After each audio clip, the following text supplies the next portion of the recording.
Olá, oitavo ano, sejam bem-vindos a mais uma videoaula. Espero que esse dia seja muito produtivo para você, que você renove suas forças, esperanças, sua vida estudantil. Estamos nesses dias, contando os dias para oficializar a vacina mesmo contra o coronavírus. Está bem próxima em testes finais. Se Deus quiser, vai dar tudo certo. Você reze, tá? Que você peça a Deus que isso de fato se concretize em nossas vidas, na humanidade, o que a gente deseja. E já como agradecimento, a Deus sobre isso, e também e pedindo que Deus possa passar à frente de tudo isso, possa estar no controle. Vamos fazer nossa acolhida, nosso momento de reflexão, mas eu queria que você levasse esse momento muito a sério, tá? Não apenas porque tem que ter, não apenas porque faz parte da nossa vocação, carisma vicentino, mas que você tem que ter a noção que você está se encontrando com Deus. Seja um minuto, seja dois, seja três, que nunca passa disso aqui nas videoaulas, na parte da acolhida, mas que você entenda que é você e Deus, então que seja de qualidade, tá? Apesar de ser pouco tempo, mas que seja de qualidade. Então eu sugiro que você feche seus olhos, que você, se der para pausar o vídeo agora, que dá, Então pause e agradeça a Deus, peça a Deus, faça um compromisso com Deus e vamos então todos juntos rezar.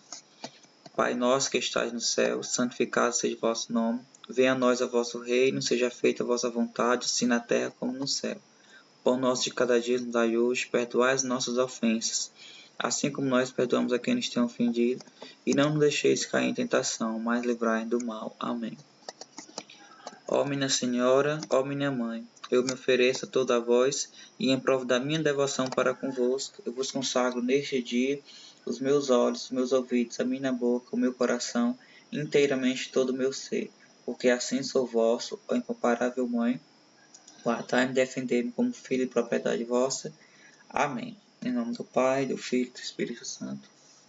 Ok, turma, a gente está hoje introduzindo o capítulo 2 do módulo 2, o corpo em transformação. Vamos ver um pouco sobre o culto ao corpo, esse é o subtema, o foco agora dessa aula. E a sua atividade são as páginas 69 e 71, ok?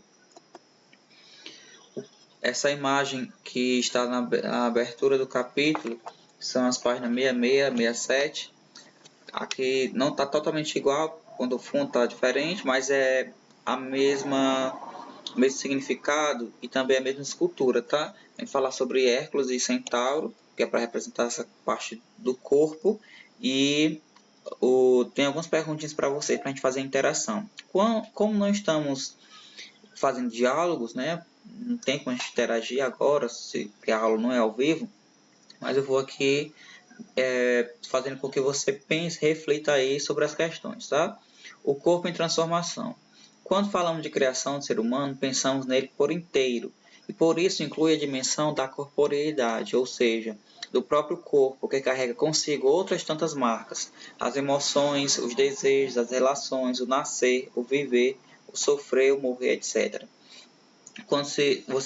Quando tem uma cicatriz, por exemplo, no braço, na perna, no joelho, na testa, na mão, enfim, seja lá onde for, não é apenas uma marquinha ali que vai dar no seu corpo, mas aquilo tem um significado.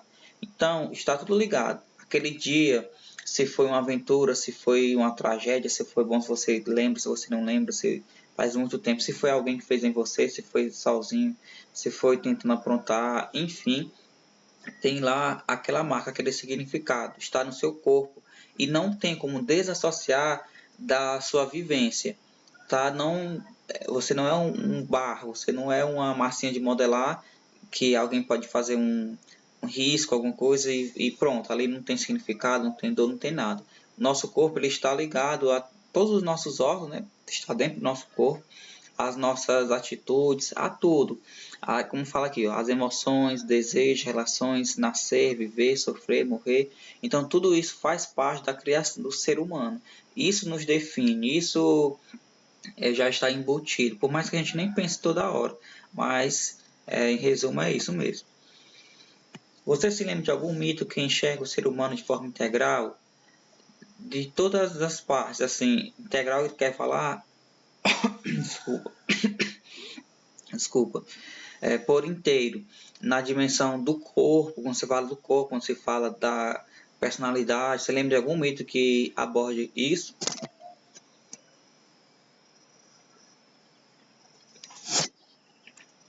2. Como o mundo contemporâneo aborda a concepção de ser humano? Hoje em dia, o que a gente entende por ser humano? Se eu fizesse uma pergunta dessa na prova, qual seria a sua resposta? E quando se fala a diferença, vamos supor, o que é ser humano, o que é animal, o que é vegetal, o que é uma planta, o que você conseguir, você tem com certeza algo na sua cabeça para definir, não é? A gente já sabe. Talvez a gente não consiga formular bem a frase, o parágrafo, essa resposta. Mas pensa um pouquinho, quando se fala hoje em dia, né?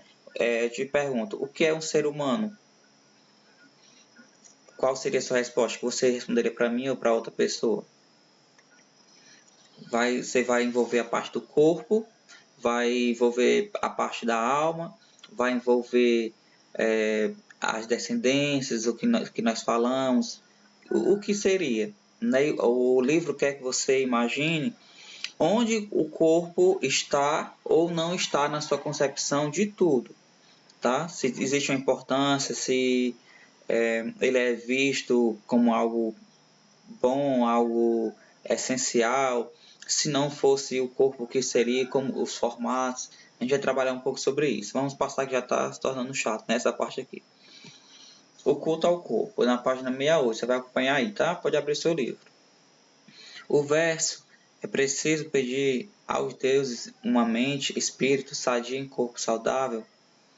A famosa máxima mens sana in corpore sano, do poeta romano Juvenal, nascido no século I, é frequentemente repetida ao longo do tempo e nos ajuda a compreender a relação entre corpo, saúde e espírito. Para os gregos-romanos, todos esses aspectos são igualmente importantes. Na concepção de várias tradições religiosas, a corporeidade também é revestida da importância, pois o corpo, compreendido em sua totalidade, é tido como a morada do sagrado.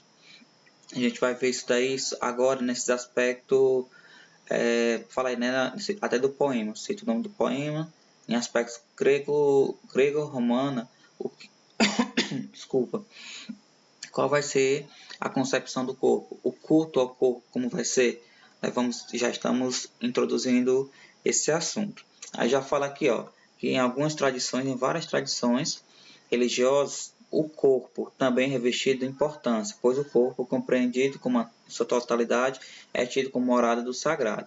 Ou seja, corpo seria algo sagrado em algumas concepções religiosas.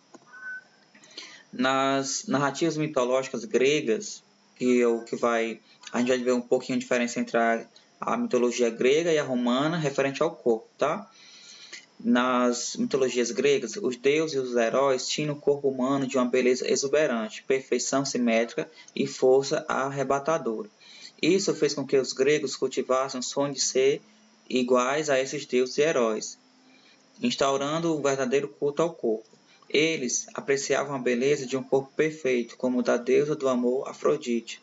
Tinham consciência da fragilidade do ser humano em relação à beleza por meio do mito de Narciso, o rapaz que se apaixona pela própria imagem refletida em um rio e morre por não conseguir se distanciar dela. Praticavam atletismo para ter um corpo semelhante ao do herói Hércules. É só para você entender um pouco como é que funcionava a questão do corpo na Grécia. Então, o que a gente já sabe até agora? Que os deuses, os heróis, era assim o máximo de beleza corporal. Júnior, como é que a pessoa ia ver um deus? Como é que ia saber, já que ninguém teve contato exatamente com esses deuses? Através dos desenhos, através da escultura, principalmente, porque era o que marcou, o que marca ainda, né, a Grécia, no início de tudo, sobre a mitologia, sobre a arquitetura, as esculturas. Então, quando desenhavam os deuses, quando esculpiam os deuses, era na mais perfeita beleza corporal. Então, as pessoas se baseavam por aquilo. Alguém passava pela escultura de Hércules, por exemplo, uma família, um jovem, um rapaz, alguém, assim, se esse é o corpo de um deus, Então, eu quero ter um corpo de um Deus, eu quero ser, eu quero fazer, eu quero ter esses braços fortes, então eu vou malhar, vou praticar exercício. Eu quero ter essas pernas assim, fortes, que consiga correr, que consiga levar muito peso, que tenha muitos objetivos, então eu quero assim. Então, as pessoas iam se baseando, iam cultivando e escultuando por conta dos deuses. Queriam se assemelhar, queriam ser um pouco Deus, né, e deuses, principalmente quando se fala aí do corpo. Tá? Por isso que existe a expressão um deus grego, um corpo grego, né? Que as pessoas imaginam que vem disso, dessa concepção. Narcisismo, que fala aí na página 68, ele, na verdade, eu não vou contar um pouco a história, procurei até um videozinho para falar sobre Narciso, mas como ele era extenso, eu não queria colocar na aula, que ia ficar mais extenso, eu resolvi mandar o link para vocês no grupo, tá? Vocês vão assistir. Existem várias versões. A versão mais, vou só resumir aqui, a versão mais aceita, mais conhecida na verdade, é que Narciso, ela era um belo jovem, filho de um deus e de deuses, né? E que ele era tinha meio que uma magia, algo assim. As pessoas quando o viam ficavam encantadas. Ele era de fato muito belo. Tudo era atrair as pessoas. Quanto o olhar dele, quanto todas as feições, quanto o corpo, quanto tudo. Não só porque ele fosse muito belo, que diz a lenda que ele era muito, o mais belo de todos os jovens, todas as pessoas que já tinham existido nesse tempo. Mas é porque ele era meio que tinha essa capacidade, né? Existia algo nele que era sobrenatural, que era diferenciado dos demais, a pessoa ficava meio que encantada. Não só mulheres, mas também narra no mito que homens, crianças, família, idosos, era meio que um feitiço mesmo, né? E quando tinha uma regrinha que dizia que ele, para continuar, beleza, né, que ele seria muito bonito, mas que ele não poderia, em hipótese alguma, ver o próprio reflexo. Ele nunca poderia se ver. As pessoas veriam ele como viam e tudo bem, mas se ele se visse, não iria dar certo. E um dia diz que ele estava vindo de uma caçada, estava cansado, foi tomar água no rio. E ele viu pelo reflexo da água a própria imagem. Ele, como a beleza o atraiu, como ele era muito belo, ele ficou lá parado, estagnado, não conseguiu se mexer, só admirando, simplesmente admirando. Tudo em seu corpo ele admirava a beleza, e ali ele ficou por dias e não bebeu mais água, nem comeu, não se alimentou, não fez nada, né? Morreu ali naquela mesma posição que ele ficou olhando para si, ele faleceu. E qual é a grande jogada da história? O que, é que as pessoas aproveitam desse mito de Narciso? Falar sobre o narcisismo, onde as pessoas já veem narcisismo como algo negativo, porque as pessoas se acham muito, que as pessoas se admiram muito, se endeusam muito, que elas meio que perdem a noção do que está ao redor só para si. É como se fosse um egoísmo eterno, como se fosse um egoísmo exagerado, e isso é chamado de narcisismo. Tá? Vocês vão ver um pouco aí a fotografia na página 68, tem um quadro, e também vão assistir o trechozinho que eu vou colocar lá no grupo, ou posso passar também no Meet, né? Eu vou decidindo isso. Talvez seja melhor no Meet, que é mais garantido vocês assistirem, né? Enfim, bora passar daqui. A celebração dos deuses por meio das competições físicas expressava a concepção do mundo politeísta dos gregos, como eles se viam semelhantes aos deuses em quase tudo, menos na imortalidade. Força, velocidade e beleza têm um corpo forte, rápido e belo, era uma forma de se aproximar dos deuses e com isso da perfeição. Como eu falei para vocês, né? Eles queriam se aproximar de deuses. Os Jogos Olímpicos, que existem até hoje, eram realizados de 4 em 4 anos, em homenagem a Zeus, na cidade de Olímpia, na Grécia. Era um grande evento religioso e esportivo em que os atletas competiam para mostrar coragem e força, além de obter fama e glória para si e para sua cidade. Assim, os melhores atletas eram tratados com grande reverência pelos gregos. A dimensão do corpo na mitologia e a dimensão do corpo na mitologia romana. Tudo que você viu até agora falava da Grécia, o corpo na Grécia. Tá? Uma pausa aí, veja aí o que a gente já viu. E agora vamos falar sobre a mitologia romana. O mesmo ideal grego de perfeição do corpo foi herdado pelos romanos, mas aos poucos foi se transformando e ganhando contornos próprios. Assim, a perfeição do corpo tornou-se referência para a organização da sociedade romana, para o planejamento arquitetônico e para a construção de suas cidades. O culto ao corpo por meio dos jogos também se transformou.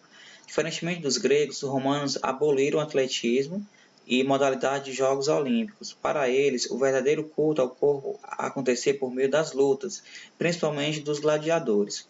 Elas começaram com sentido religioso, com ritos fúnebres e sacrificais, depois viraram puro divertimento para a população e ganharam sentido circense e militar. Nessas lutas, o culto ao corpo era marcado pela violência e agressividade. Aos poucos, o cuidado com o corpo foi se tornando sagrado. O banho era visto como uma forma de purificá-lo, por isso banhar-se tinha um sentido ritual. Ainda hoje, muitas tradições religiosas preservam esse sentido em banhos purificadores. Para você ver um pouquinho diferente da mitologia romana. Eles passaram aqui, você viu aqui que antes era quase tudo igual, mitologia grega e romana referente ao corpo, com os jogos. Mas aí eles acabaram os Jogos Olímpicos e focaram nessa parte das lutas, dos gladiadores, né? Você vai ver lá em Roma, Coliseu e tudo mais, vai lembrar de tudo isso, dos filmes, das batalhas, eles vão cultuar o corpo com isso, como essa força, como questão militar, como essa atração para as pessoas, como os reis, as rainhas viam isso, como era bom para aquela cidade, enfim, foi voltado para esse lado da luta, tá? O culto ao corpo na mitologia romana, em resumo, é isso. Ao longo da história do cristianismo, a visão de corporeidade sofreu várias influências de diferentes correntes e pensamentos. Por isso, faz necessário voltar às origens do pensamento cristão, de modo a reconhecer o papel e lugar que a corporeidade recebe na visão cristã do ser humano e a contribuição específica dessa visão para a humanidade. O cristianismo tem origem na tradição judaica, uma vez que nasceu na Palestina, dentro do mundo cultural semita, iluminado pela tradição presente no primeiro Antigo Testamento.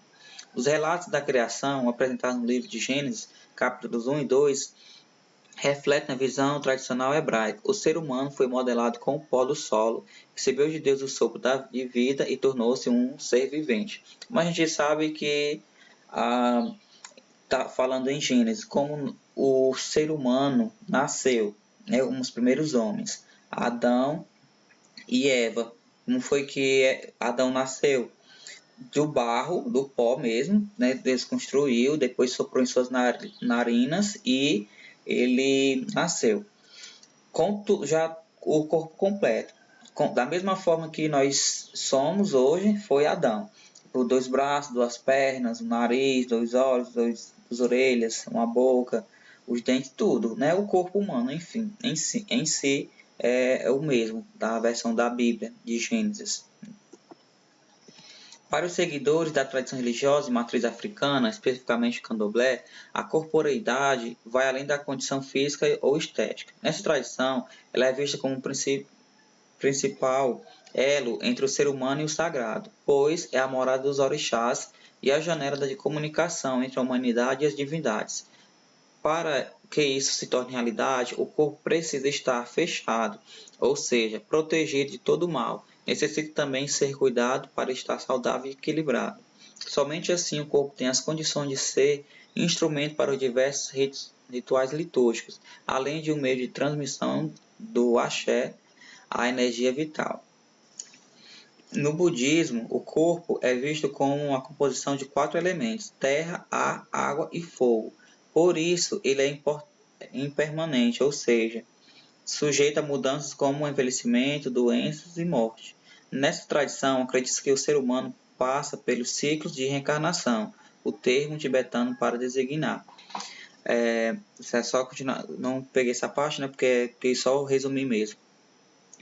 Mas você vai entender que nas tradições religiosas, falo lá no cristianismo, que como foi a construção do corpo, como é importante para Deus, viu agora no candomblé que existe questão do corpo aberto, corpo fechado, existe essa purificação, existe esse cuidado mesmo com o corpo para a parte espiritual, não pelo corpo, não é cuidar do corpo por conta da beleza, é cuidar do corpo por conta do espírito, né? Parte espiritual.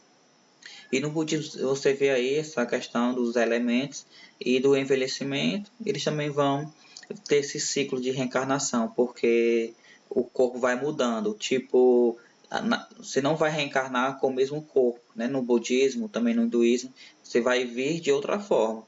Então, é como tipo, o corpo acabou, envelheceu, mas a alma não. É isso para a gente começar nossa aula, nosso capítulo, tá? Foi só uma pincelada mesmo, um resuminho. Na semana que vem vai ser algo mais profundo, com mais detalhes, tá? E a mensagem final é: seu corpo é seu maior bem. Ele guarda e reflete sua alma. Cuide dele como se fosse uma pedra preciosa. É a mensagem de Joseph Pilates, né? do pensador, né? Mas que também a gente sabe disso, que o corpo é o nosso bem, que o corpo ele é a nossa casa. Então cuide dele como se fosse algo bem precioso, porque de fato é bem precioso, tá bom? Abraço.